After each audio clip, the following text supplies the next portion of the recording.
As Maddie Moore clobbers one deep to left. Warning track wall, and it's robbed!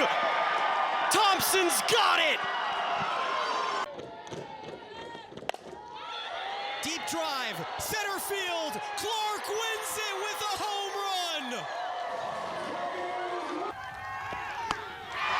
Maxwell the Magician works her way out of a bases-loaded, no-out jam by striking out the side.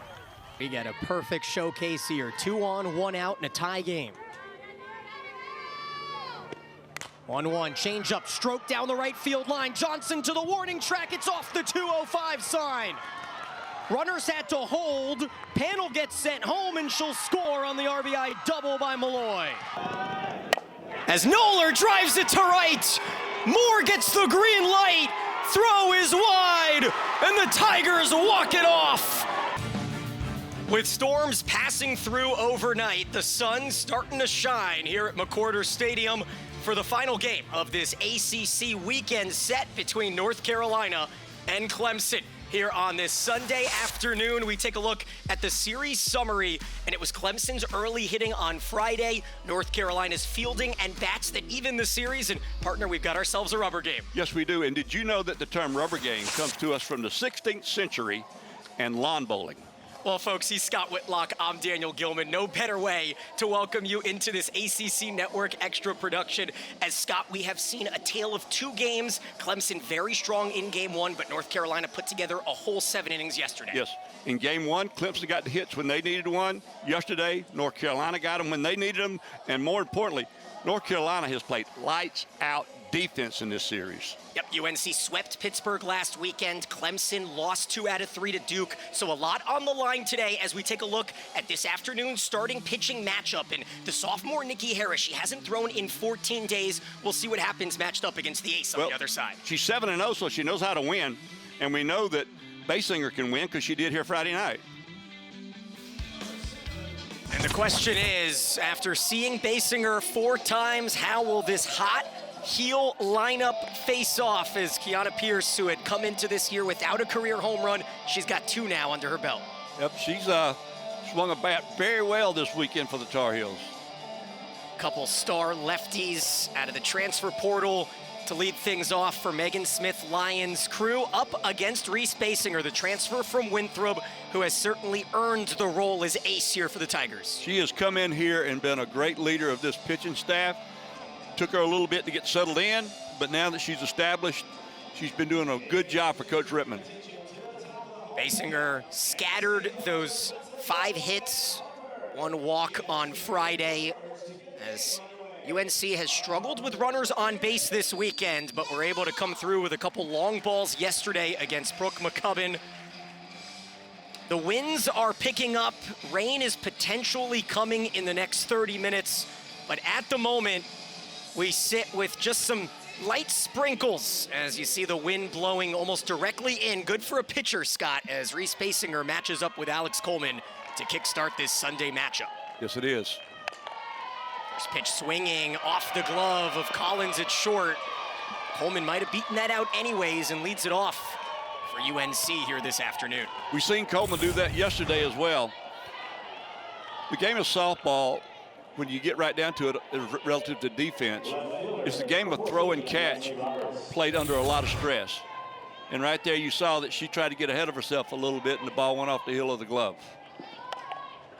Now a bunt look for Lexi Roberts, executed well from both sides. And the sacrifice following the error, that's what it was ruled from Collins. Puts a runner in scoring position here with 1 out.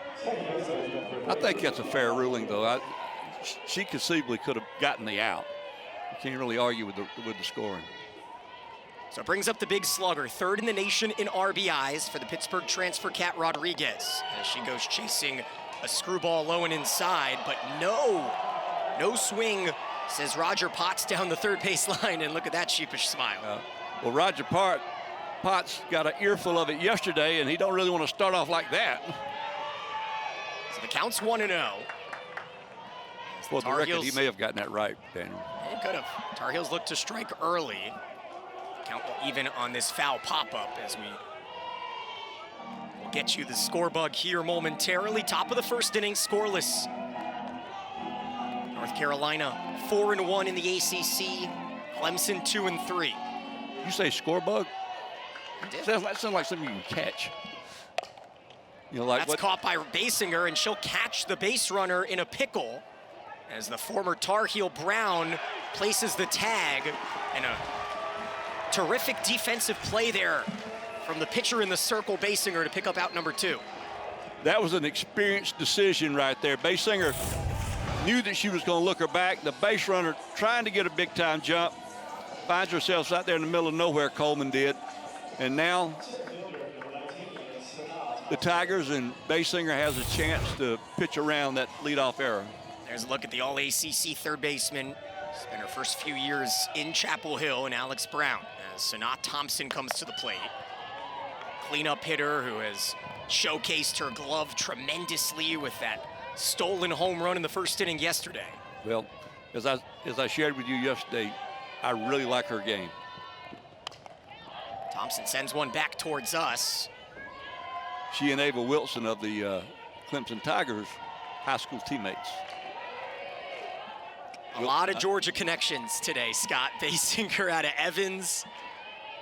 Yes, and there's a lot of Georgia players in the Clemson dugout. 1-1 pitch, tails high to Thompson here. 2 outs, top of the first inning scoreless, and a runner at first here for UNC. I don't know how well Rodriguez runs, but this would be a good time to try to sneak a base. Worst case scenario, you would have Thompson leading off second inning. Senior Abby Vieira, the battery mate here this afternoon for Basinger. As the 2-2 pitch comes in, tails low to fill the count. Yep, Rodriguez was 8 for 9 on stolen bases, but it doesn't matter now because she'll be going on the pitch. And anything hitting the gap would have a chance to score.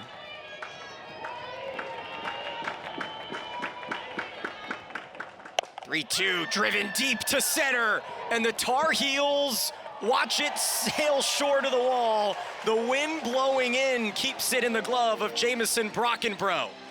And a loud out ends the top of the first here on this Sunday.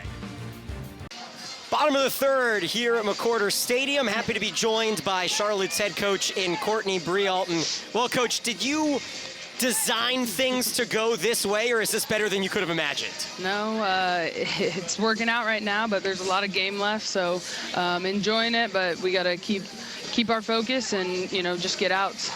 Is there any level of eeriness with you in that third base dugout after watching Coach Rittman for all the years? You know, I learned from a great one, so just trying to get it done for our squad over here. And how crucial has it been having so many ties back to this Tiger program to have inside of your dugout, just this time on the opposite baseline? Yeah, no, Clemson's a special place. You know, my whole staff, we are graduates here, and just really enjoying kind of having the crew that we have. We're best friends, and we're just passionate about the game and passionate about what we're doing, and excited to be here representing Charlotte. Coach, thank you so much. Thank you. Go Niners.